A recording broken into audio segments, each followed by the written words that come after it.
রাধে রাধে বন্ধুরা, কেমন আছো তোমরা সবাই? আশা করি অনেক ভালো আছো। আমরাও কিন্তু ভগবানের কৃপায় ভালোই আছি। আমার নতুন আরও একটি ব্লগে তোমাদের সবাইকে জানাই অনেক ভালোবাসা, অনেক স্বাগত। গোপাল সোনা দুপুরে কিন্তু সেবা করে এখন ঘুমাচ্ছে। আর এদিকে কিন্তু রং মিস্ত্রি চলে এসছে, আমাদের কিন্তু রং করা শুরু হয়ে গেছে। কদিন পরেই তো বাড়িতে বিয়ে, আর বিয়ে মানেই তো মানে সাফ সাফাই, রং করা, অনেক কাজ বাজ চলছে। আর মিস্ত্রি দুজন, আর হেল্পার দেখো কতগুলো। মানে একজন মিস্ত্রির সঙ্গে 3টে হেল্পার কাজ করছে। আমাদের চাচা, আমার বর আর আমার ছেলে, মানে 3জনে মিলে কাজ করছে। আর এই যে দেয়ালগুলোতে মানে কি বলতো, এইখানে বাড়ি যখন পুরনো হয়ে যায় তখন দেয়ালগুলো থেকে না এই সিমেন্টগুলো ঝরে ঝরে পড়ে যায়। তাই ওগুলো ঘষে ঘষে সব তুলে দিয়ে তারপরে কিন্তু রং করা হচ্ছে। ওগুলো ঘষে না তুললে রং কিন্তু একদমই লাগানোও যাবে না, আর বেশি দিন থাকবেও না। আর রং কিন্তু এই পাশটা হয়ে গেছে, তাই এদিকের ভিডিওটা তখন আর বানাইনি। আর মিস্ত্রি কাজ করার পরে কিন্তু অনেক অনেক কাজ বেড়ে যায়, জানো তো। মানে রং করেছে, আর এই যে রঙের মানে ছিটেগুলো পড়েছে, এগুলো মুছতে হবে। তারপরে যে ধুলো বালি, মানে দেয়াল ঘষে ঘষে পরিষ্কার করার পরে যে ধুলোগুলো বেরিয়েছে সেগুলো সব পরিষ্কার করতে হবে। আর সারাদিন এইসব কাজবাজ করার পরে মানে এরা তো কাজবাজ সারাদিন করেছে, আর বিকালের টাইমটায় খাটনি করেছে আমার। এরা রং টং করে চলে গেছে, তারপরে কিন্তু পুরো ঘর বাড়ি আমাকে ঝাড় দিয়ে পরিষ্কার করতে হয়েছে। আর বাড়িটা অনেক পুরনো হয়ে গেছে তো, যার জন্যে কিন্তু দেখো মানে যতই রং করা হোক 1-2 বছরের বেশি কিন্তু একদমই থাকে না। আর এই যে রং করছে এটা কিন্তু মানে 1 বছর পর্যন্ত একটু ভালো থাকবে, তারপরে কিন্তু আবার দেয়ালের গায়ে থেকে ছাল চামড়া সব উঠে যাবে। গোলাপি রং করছে, সবই রং করে দিয়েছে। আর কদিন পরে কিন্তু আমাদের বাড়িতে বিয়ে। আর ওদিকে মিস্ত্রি কাজ করছে, আমি আর আমার বর বাজারে চলে এসেছি। আমাদের লাড্ডু গোপালের জন্য, মানে আমাদের গোপাল সোনার জন্য একটা নিরামিষ তাওয়া কিনতে হবে। কি বলো তো, গোপাল সোনাকে জানো তো আগে রুটি মানে কড়াইতে বানিয়ে দিতাম। তা কড়াইতে বেশি রুটি বানালে কড়াই দেখবে খারাপ হয়ে যায়। যার জন্য ভাবছি, অনেক দিন থেকে ভাবছিলাম যে গোপাল সোনার জন্য একটা তাওয়া কিনবো। আর আমাদের যে তাওয়াটা মানে রুটি বানাই সেটাও কিন্তু অনেকটা খারাপ হয়ে গেছে। তাই ভাবলাম একটা গোপাল সোনার জন্য তাওয়া কিনলে তাহলে আমরাও রুটি বানাতে পারবো। মানে গোপাল সোনার বাহানায় কিন্তু আমাদেরও একটা নতুন তাওয়া হয়ে যাবে। যার জন্য আমরা দুজন বেরিয়ে পড়েছি। আর এখন কিন্তু বিকালের টাইম, রোদ্দুর কিন্তু ভালোই আছে, তোমরা তো দেখতেই পাচ্ছ। তাই এখনও কিন্তু অত গরম পড়েনি, জানো তো। মে মাস থেকে কিন্তু অসহ্য গরম শুরু হয়ে যাবে। এখনও তা মানে সহ্য করা যায়। আর এই দোকানটা থেকেই কিন্তু বাসনপত্র, তারপরে তাওয়া, মানে যা দরকার আমাদের টুকিটাকি সেগুলোই কিন্তু আমরা নিই। আর এখান থেকে তাওয়া দেখছিলাম, লোহার তাওয়া, তারপরে স্টিলের তাওয়া। তাওয়া কিন্তু একটু মানে মোটা দেখে কেনা ভালো, তাহলে রুটিটা পুড়ে যায় না। আর হালকা যে তাওয়াগুলো সেগুলো দেখবে রুটি বানানোর সময় কিন্তু ভেতরে কাঁচা রয়ে যায়, আর উপর থেকে কিন্তু পুড়ে যায়। তাই মানে দেখে দেখে ভালো একটা তাওয়া কিনবো, মানে ভারী দেখে, যাতে তাড়াতাড়ি খারাপ না হয়। এখানে তো যা দেখি তাই আমার ভালো লাগে। আর এপাশে জানো তো আমি বটি দেখেছি, দেখো কেমন বটি। বটিটা দেখেই না ভীষণ ভয় করছিল, জানো তো। সবজি কাটার জন্য দেখো বটিও কিন্তু পাওয়া যায়। আগে কিন্তু আমাদের এখানে বাঙালিদের যে আইটেমগুলো থাকে সেগুলো পাওয়া যেত না, এখন কিন্তু বাঙালি আইটেম ভালোই পাওয়া যায়। এখানে দেখো পুঁই শাক, কলমি শাক, তারপরে লাল শাক, সবই কিন্তু রয়েছে। আর এদিকে সজনের ডাঁটা, পটল, মানে এই যে মানে দাদুটা, ইনি কিন্তু মাঝে মাঝে জানো তো বাঙালি যে সবজি সেগুলো কিন্তু নিয়ে আসে। আর এখানে দাঁড়িয়েছি, এখন আমার ছেলের জন্য মোমোজ নেব। আমার ছেলে মোমোজ খাওয়ার পাগল, জানো তো। শুধু মোমোজ মোমোজ, যার জন্যে এই ছেলেটা ভালো মোমোজ বানায়। তাই এর কাছ থেকে 1 প্লেট মোমোজ নিলাম। আর আমার বর ওদিকে গেছে একটু লবণ আর হলুদ আনতে। তারপরে বাড়িতে চলে এসেছি, দেখো এই ঘরটাও তো পরিষ্কার করে রং করেছে। আর দেয়াল থেকে কতটা মানে গুঁড়ো ঝরে পড়েছে, সেগুলো সব আমি 2বার করে ঝাড় দিয়েছি, জানো তো। পুরো ঘর 2বার করে ঝাড় দিয়ে তারপরে কিন্তু মোছা লাগাচ্ছি। আর এখন কিন্তু সন্ধ্যাবেলা, মানে সারা ঘর বাড়ি এত বালি হয়ে গেছে। এখন সন্ধ্যার টাইমে যদি আমি ভালো করে ঘরটা ঝাড় দিয়ে না মুছি, তাহলে কিন্তু মানে পা রাখাই যাচ্ছে না, মানে এত বালি বালি ভাব হয়ে গেছে। যার জন্য বাজার থেকে এসেই কিন্তু সারা ঘর ঝাড় দিয়েছি 2বার করে, তারপরে এই যে ঘর মুছে নিচ্ছি। আর যতক্ষণ ঘরটা ভালো করে মোছা না হবে ততক্ষণ জানো তো একদম মানে বালি বালি ভাবটা কিন্তু যাবে না। আর বন্ধুরা, তোমরা এখনও পর্যন্ত যারা ভিডিওটি দেখছো, তোমাদের যদি আজকের ভিডিওর কোনো অংশ ভালো লেগে থাকে তাহলে প্লিজ এটা লাইক করে দিও।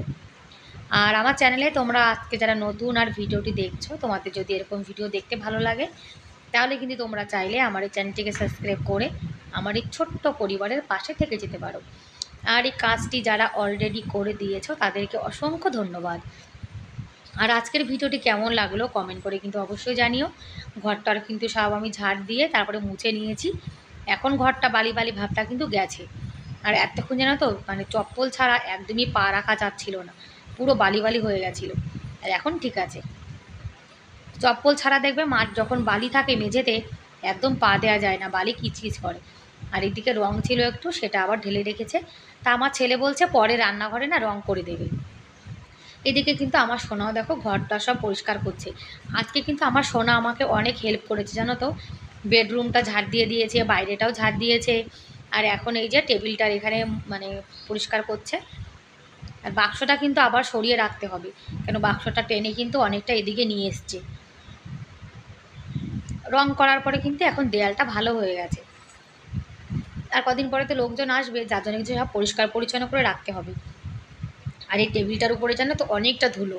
তাই আমার সোনাকে বলছি একটা ভেজা কাপড় দিয়ে টেবিলটা মুছে দিই। দেখো তোমরা কতটা ধুলো পড়েছে টেবিলে।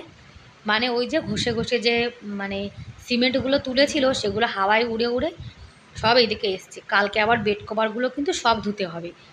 সব ঘরের বেড কভার, তারপরে ফ্রিজের কভার সবই ধোবো। মানে আজকে শুধু ঝাড়ু পোছাটা হয়েছে, আর কালকে আবার ঝাড়ু মানে সাফ সাফাই হবে। আর কাজ করে তো কষ্ট হয়ে গেছে, এখন আর রুটি বানাতে ইচ্ছা করছে না।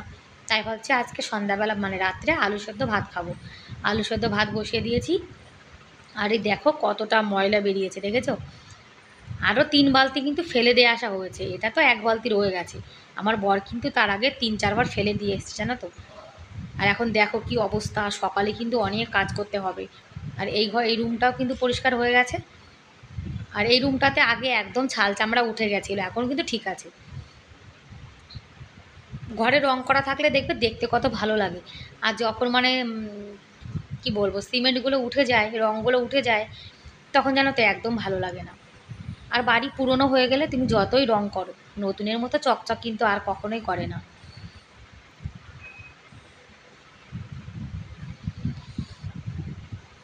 আর গোপাল সোনাকে কিন্তু রাত্রে চিড়ে আর কলা দিয়েছি। গোপাল সোনাকে রাত্রে অন্ন দিতে নেই, যার জন্য কিন্তু চিড়ে আর কলা দিয়ে গোপাল সোনার ভোগ লাগানো হচ্ছে। আর গোপাল সোনাকে কিন্তু ভোগ আমি লাগাচ্ছি। বাজার থেকে এসছি, ঝাড়ু পোছা করেছি, তারপরে এদিকে রান্না করেছি। আর এদিকে আমার ছেলে কখন থেকে বসে রয়েছে, মাম্মা তুমি রান্না বান্না করলে তারপরে রং করব। তা আমি রান্না করে বাসন মেজে গ্যাস ওভেন টোভেন সব এই পাশে রেখে দিয়েছি। এখন এই যে নতুন রঙের মিস্ত্রি, বাচ্চা মিস্ত্রি, এ এখন রং করবে। আমার সোনা দেখো কত সুন্দর রং করতে পারে।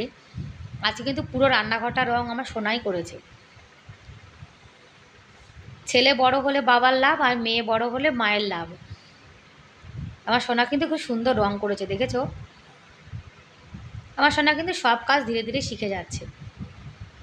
আর কাজ জানো তো একদম পারফেক্ট করে, কোথাও মানে একটু খুঁত রাখে না জানো তো।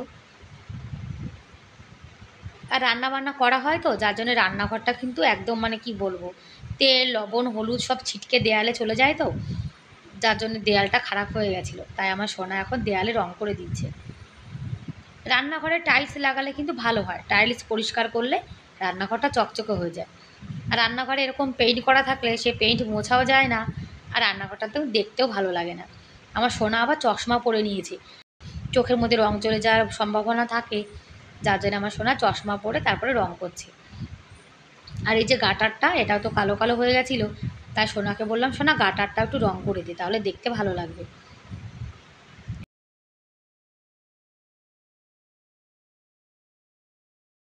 আর আমার সোনা কিন্তু খুব সুন্দর রং করতে পারে, দেখো কত সুন্দর রং করে দিয়েছে, একদম পারফেক্ট। আর নিচে কিন্তু রঙের একটা মানে টপ্পা পড়েনি জানো তো, একটা ছিটও পড়েনি নিচে, এত সুন্দর করে করে দিয়েছে রং।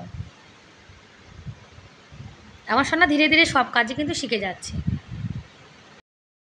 তারপরে পরের দিন তোমাদের সঙ্গে শেয়ার করছি যে রং করার পরে কেমন লাগছে, তোমরা একবার দেখো।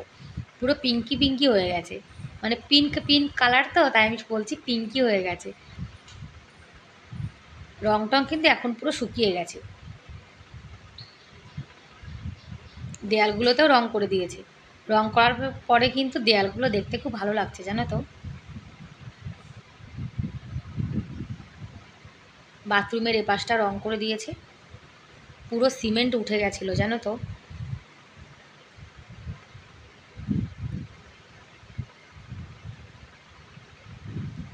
আর এপাশটাও রং করেছে, যার জন্য এপাশটাও দেখতে ভালো লাগছে।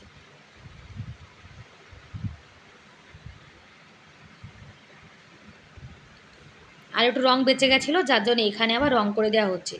মানে রাত্রিরে তো একবার রং করেছে, তারপরে মিস্ত্রি বলে গেছে যে একবার তো আমি রং করে দিয়েছি, সকালে কিন্তু শুকিয়ে গেলে আর একবার রং করে দিও, যার জন্য আর একবার আমার সোনা রং করে দিয়েছে, এপাশটাও করে দিয়েছে। ঘরের কিন্তু নিচের যে দিকটা, সেদিকটা বেশি মানে সিমেন্ট উঠে গেছিলো, যার জন্য পুরো নিচেটাই করে দিয়েছে। এখন ঘর কিনতে চাকাচাক হয়ে গেছে একদম। দেখো, কদিন পরে বিয়ে হবে, অনেক লোকজন আসবে, ঘর বাড়ি পরিষ্কার না করলে তো হয় না। আর কদিন পরে যখন বিয়ে আসবে তখন এত লোক আসবে, মানে কি বলবো, ভিডিও করারও সময় হবে না। আর এই ঘরটাও রং করে দিয়েছে। আর এই যে রান্নাঘর, রান্নাঘরটা কিন্তু এখন দেখতে ভালো লাগছে রং করার পরে। আর তার আগে রান্না করার সময় যে মানে তেল মেল ছিটকে যেত, তখন কিন্তু রান্নাঘরটা একদম মানে নোংরা হয়ে গেছিলো, অয়েলি অয়েলি হয়ে গেছিলো। এখন কিন্তু সুন্দর লাগছে। বেশ বন্ধুরা, আজকের মতো এই পর্যন্তই। Bye bye.